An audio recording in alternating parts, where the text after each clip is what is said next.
आइए हम देखते हैं आज जेएनसीईआरटी बिहार बोर्ड का उदाहरण क्वेश्चन नंबर कैसे है, कैसे बनाते हैं, कितना मस्त क्वेश्चन है मजेदार। कहता है एक वृत्त की खेती में 24 है ना 24 रुपया प्रति मीटर की दर से बाड़ा लगाने का व्यय 5280 रुपया है। कह रहा है इस खेत की 0.50 रुपया है ना प्रति वर्ग मीटर की दर से जुताई करवानी जानी है, जो खेत की है ना चतुराई कराने की व्यय ज्ञात करना है। अब सुनिएगा पहले ध्यान से, यहाँ पे मतलब भाड़ा बहाने का मतलब ये कितना लगा रहा है, 1 मीटर के कितना वर्ग खर्च पड़ रहा है ना, 1 मीटर में 24 रुपया पड़ रहा है और कुल खर्च कितना हो रहा है 5280 रुपया। और इस साइड से जो हमारा खेत बच रहा है इसमें हाउ तक तनाना करके क्या करना है, बैल चलाना है, इसमें जोतवाई करवाना है, जितना भी बच रहा है सबको जोतवाई करवा देना है। ठीक है, हम इसको जोत दिए, ठीक है, बाकी बच गया। मतलब कह रहा है कि यहाँ से यहाँ मतलब इतना से इतना करे में 1 मीटर में है ना 24 रुपए का खर्चा पड़ता है। ध्यान से देखिएगा यहाँ पे। अब यहाँ पे क्या पाई का मान है, यहाँ पे हम हल लिखेंगे। एग्जाम्पल पहला है ये, है ना, एग्जाम्पल पहला है, इसमें देखना है पाई का मान कितना लेना है। इसमें पाई का मान देख लेना है, पहले हम यहाँ पे लिख देते हैं 22 बटा कितना रखना है 7, 22 बटा 7 रखना है। अब कहता क्या है यहाँ पे हल में पहला जो बाड़ा लगाने की बात कर रहा है इसको बोले कितना लगेगा, तो यहाँ पर हम लिखेंगे क्या है ना, कहता है बाड़ा की लंबाई, बाड़ा की लंबाई शॉर्ट फॉर्म में लिखेंगे, है ना। अब यहाँ मीटर में कह देता है, कैसे मीटर में, मीटर में, यहाँ तक कहानी खत्म इसका। अब इसको हम लोग घेरैया कर लेते हैं। अब यहाँ पे हम क्या करेंगे, मतलब ऊपर पूरा की बात करेगा, कह रहा है पूरा, मतलब ये पूरा की बात कर रहा है, पूरा व्यय, पूरा व्यय है ना, पूरा व्यय बटा क्या कर लेंगे हम लोग दर, दर मतलब ये क्या हो गया हमारा जो पैसा की बात कर रहा है। तो देखेंगे ध्यान से, पूरा व्यय है ना, पूरा व्यय कितना हम लोग पास है 5280, दर की बात है तो 24, इसको से हम काटेंगे तो हम लोगों के पास प्राप्त हो जाएगा कितना 220। जब 200 प्राप्त हो गया तो हम ऐसे लिख सकते हैं, कैसे, यहाँ पे देखिए, अतः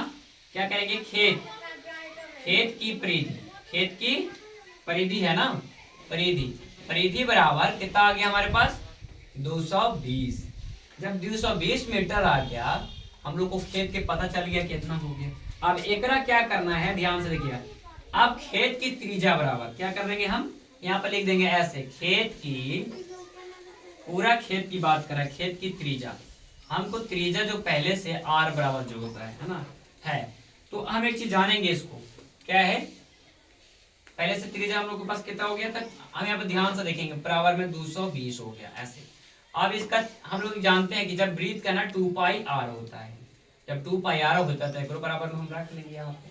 बुढ़ा को जो हमको सिखा है, जब रख लिए तो ध्यान से देखना है इसका कुछ कुछ वैल्यू होता है, 2 गुना 2, पाई का मान 22 बटा 60 और आर का वैल्यू हम लोग को कितना नहीं दिले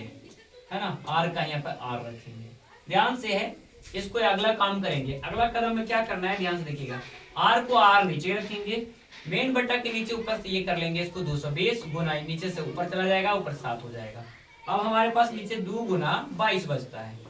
तो काटेंगे इसको, ये 22 से ये 22 कहानी खत्म हो जाएगा, यानी कि हमारे पास क्या ऊपर में बचा 10 बचेगा,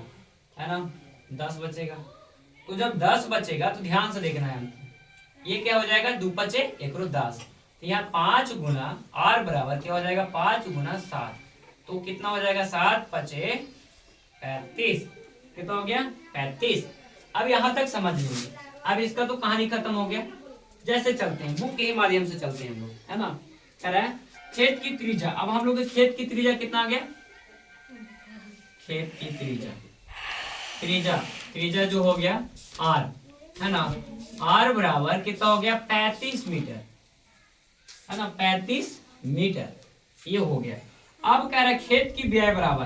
कह रहा है अब यहाँ चलेंगे, चलिए खेत को तो व्यय खत्म हो गया ना, खेत का क्षेत्रफल निकाला है, पूरा की बात कर रहा है ना, ये खेत वाला इधर का, खेत का क्षेत्रफल हम लिख देंगे यहाँ पे, क्षेत्रफल कैसे होता है जैसे पायर स्क्वायर, बराबर में हम ध्यान से यहाँ पे देखेंगे, यहाँ पे रखेंगे ना, गलती कर दी, यहाँ पे रखते हैं तब थोड़ा सा अच्छा लगता है। चलिए पाई का मान 22 बटा 7 होता है और आर, आर का कहने का मतलब वैल्यू है 35 है, जैसे है आर का 5 गुना 35 गुना 35 कर देंगे, 7 पच्चीस कितना हो गया हमारे पास 35। आप देखेंगे गुना कर देंगे टोटल से, जब गुना कर देंगे है ना, जब इसको गुना करेंगे हम ऐसी वैल्यू रख सकते हैं, लास्ट में हम इसको गुना कर देंगे ऐसे, हम यहाँ पे ऐसे करके निकालते 1 मीटर स्क्वायर प्रति मीटर होता है ना, सबसे अच्छा लिखेंगे। अब है ना, देखिएगा ध्यान से, 1 मीटर प्रति स्क्वायर खेत की लंबाई, क्या कह रहा है, खेत की लंबाई, लंबाई की है ना, जुताई, क्या कह रहा है, जुताई, जुताई का व्यय, चलिए व्यय कितना पड़ रहा था इसका 0.050 ऐसे पड़ रहा था। जब वहां पड़ रहा था तो हम लोग खेत की जो पूरा किए थे, फिर हम लोग लिख देंगे खेत की कुल, क्या लिखेंगे, खेत की कुल है ना, कुल व्यय, व्यय व्यय व्यय बराबर टोटल हम लोग यहाँ वो बचा था इसमें 22 गुना 22 गुना 5 गुना 5 35 और फिर गुना 0.50, टोटल से गुना करने के बाद आ जाएगा हम लोग को कितना 1925 ठीक है। जब 1925 आ गया तो हम लोग समझेंगे यहाँ पर क्या हो गया, मतलब कह रहा है कि 1 मीटर का जो खर्चा इतना पड़ रहा था, ठीक है, अब इसको पूरा जो पड़ रहा है इसको लगाने में खर्चा, इसको कितना पड़ रहा है गोली से, है ना, इसका अतः लिख देंगे, अतः बाड़ा लगाने की, बाड़ा लगाने की कुल खर्च, क्या करेंगे, कुल खर्च, क्या करेंगे, खर्च बराबर क्या हो जाएगा, ध्यान से देखना है, कितना हो जाएगा, हमारे पास टोटल आ गया 1925 रुपया है, ये हमारा बन गया। ठीक है, वीडियो अगर अच्छा लगता है तो लाइक कमेंट क्या कीजिए, शेयर भी कीजिए।